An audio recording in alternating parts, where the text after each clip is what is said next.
Hi, everyone. Happy November. Welcome to our November monthly special education meeting. As I discussed with you guys earlier, I'm just going to push this one out instead of actually meeting to give you guys the gift of time this month. So today we're just going to talk a little bit about a few IEP reminders, and then we're going to go into our prior written notice high leverage practice with question number 2. We'll have some things to remember. And then if you have any questions, you can always email me or call me. So just a few quick reminders this month. Please remember that only one student should be on a meeting minutes. We've had situations where siblings were on one set of minutes. So we had 2 names on one set of minutes. It has to be one student, 1 minute, just like one student, one prior written notice. So we don't want to mention other students, even siblings, within the context of minutes for another sibling. Be sure on your notice of meetings, you're indicating who is the LEA. We see a lot of you are including like your instructional coaches or your principals, things like that, but you're not indicating which one is sitting in as the role of the LEA. Remember, that's a required position at an IEP meeting, so you have to indicate who is going to be in that role. Another reminder is to please be sure your signature pages that you submit to Crystal are the correct ones from the meeting. We've had situations where we've gotten signature pages that don't actually match the IEP that was turned in or that's there. So make sure all of that matches. And then finally, please remember that the virtual signature option is only for those meetings which are virtual. If a meeting is in person, then everyone must physically sign the documents. You cannot do virtual minutes or virtual signatures if everybody is sitting around at the meeting.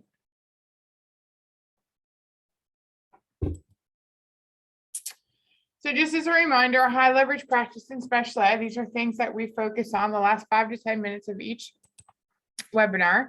We've been working on prior written notice. Last month, we worked on question number 1.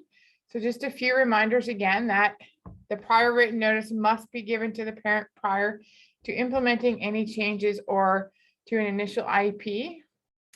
The purpose is to document the decisions made but not yet acted upon or implemented by the team and the reasons for those decisions. Remember, we have to provide that PWN no later than 7 days of the meeting. It provides that information on the protections under procedural safeguards and how parents can obtain a copy.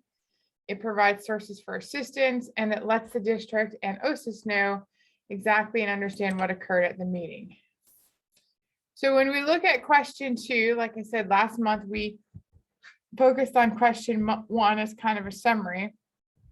So question 2 is then asking you to explain why the school district or agency proposes or refuses to take action. And here, all you are doing really is listing or bulleting each item that was proposed and or refused and why.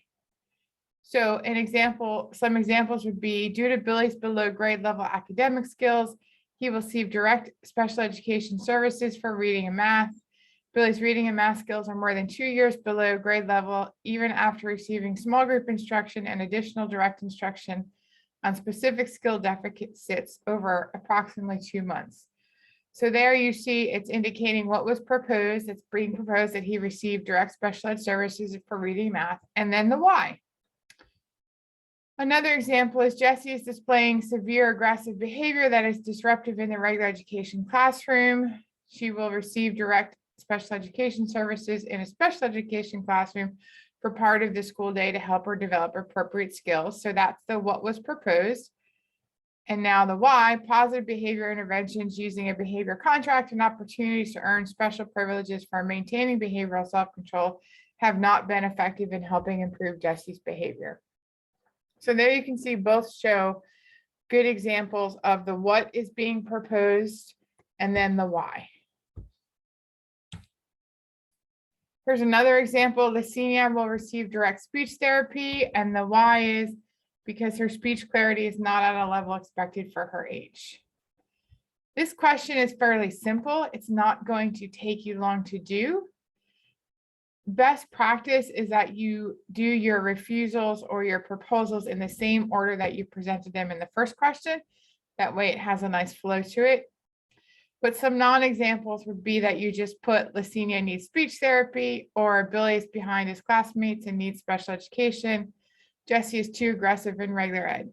Those three statements really don't tell us the what or the why. Why are we doing this? You know, what is being proposed or refused, and then why.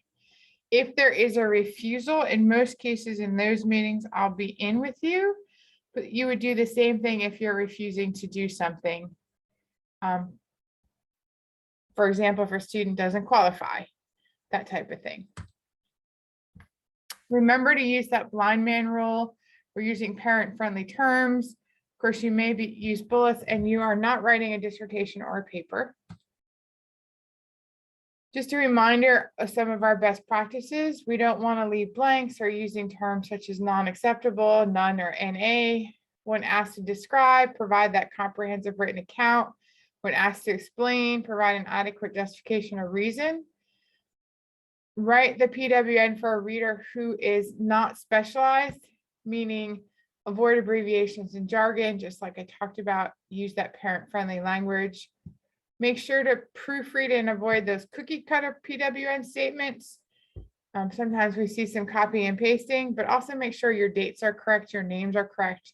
Little editing things like that, that if a parent gets it and has the wrong name or the wrong date, doesn't really ever go over very well.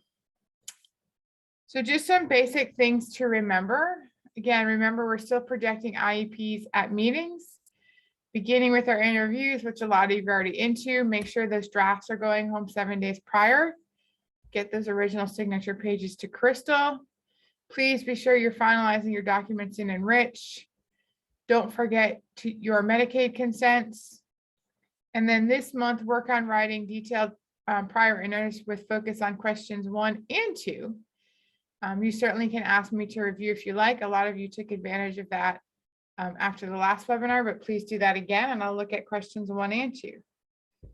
Make sure you are completing your accommodations form when you have meetings. And then there is your virtual sign-in for today. So if you have questions, please feel free to reach out, email, text, call, whatever works for you. But I hope you all have a great, great day.